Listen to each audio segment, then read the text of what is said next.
Javierito, Tacos Are Life y Más, the podcast where I blend humor, culture, and genuine conversation. Absolutely, I'll dive into where to find the best tacos, because honestly, tacos are life, but I'm also going to cover a whole lot more. For those on the go, this bite-sized podcast has it all, from true crime and quirky oddities to fascinating self-growth and life stories. It's your go-to place for the weird, the suspenseful, and the wonderful.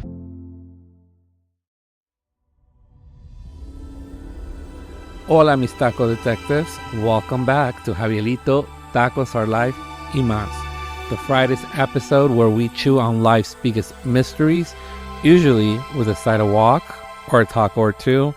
Today's story is a chilling murder that will make you rethink ever crashing at a friend's place again. So grab your quesadilla, your tacos, lock your doors, and let's dig into the unsolved stabbing of Robert Wone. First, who was this guy? Robert Wone was the definition of a stand-up dude. Successful lawyer, loving husband, the kind of friend who will help you move and bring tacos. But in August 2006, he made one fatal decision: staying overnight at his old college buddy's house in DC. Spoiler alert, he never left alive. So, reports indicate that around midnight, a 911 call shatters the silence. It's Joe Price, Robert's friend, screaming, "Someone stabbed him!" Cops rush in and find Robert dead in a guest bedroom. One clear stab to the heart. But here's the red flag. No blood spatter, no signs of struggle, and the knife? Come on, already in the house. Now, let's talk about where this went down.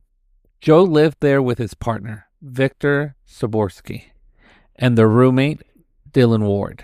And oye, this trio had drama. Polyamorous relationship? Check. BDSM rumors? Check. Dylan's disturbing artwork? Google it and cry. But here's the kicker. Their story was full of holes. Oh, an intruder broke in, stabbed Robert and vanished. But the cops found zero evidence of a break-in. Then there's the drugging. Robert had a paralytic called, if I can pronounce this right, and probably I'm going to mess it up, succinylcholine in his system. A drug that stops you from moving or screaming. So, someone planned this. It's obvious. They want him silent. And that, mis amigos, points to someone inside the house. Which brings me to la moraleja, the lesson here. Robert thought he knew these guys. They were his friends. But how well do we really know people? Maybe they seem cool in college, but 20 years later, people change. Secrets fester. And sometimes, the people you trust most are the ones you should fear.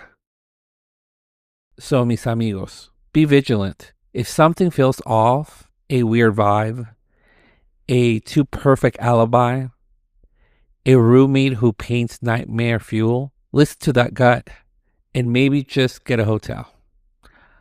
Trust me, no taco is worth your life. Now, who killed Robert? Was it Joe, the last one to see him alive? Dylan, with his serial killer aesthetic? Or did all three cover it up? Let's dive into some theories. Let's start with Joe. Joe was Robert's old college friend, the one who invited him over that night. But here's the thing. Joe's story changed multiple times. First, he said he heard the attack.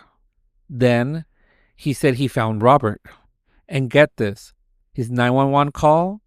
Suspiciously calm for a guy whose friend was bleeding out. Plus, Joe was the last one to see Robert alive. And when cops searched his laptop, deleted searches about knife wounds and how long it takes to die from a stab. Coincidence? I don't think so. Then there's Victor. Victor was Joe's longtime partner. Quiet, but with major secrets. Cops found BDSM gear in his house, and Victor later admitted they were into rough situations. Could something have gone too far that night? And why did he wait 20 minutes to call 911 after Joe found Robert? Then there's Dylan, the creepiest of the trio. His artwork, disturbing violent sketches, and he had a history of lying to police. But here's the kicker.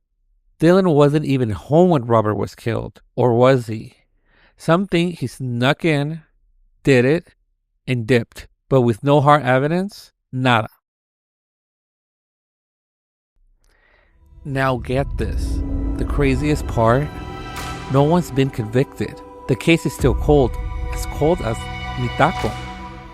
And Robert's family still waiting for justice. It was the roommate.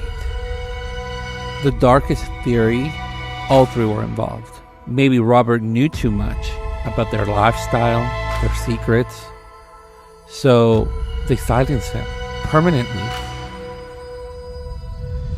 So let's talk about this. Would you have sensed the danger? Message me at El Javielito on Instagram or leaving a comment on this episode. You can also visit podcast.javielito.com and let me know your thoughts and theories. And promise me this, trust your instincts. If a situation feels sketchy, dip like salsa. And that's it, familia. Thanks for tuning in.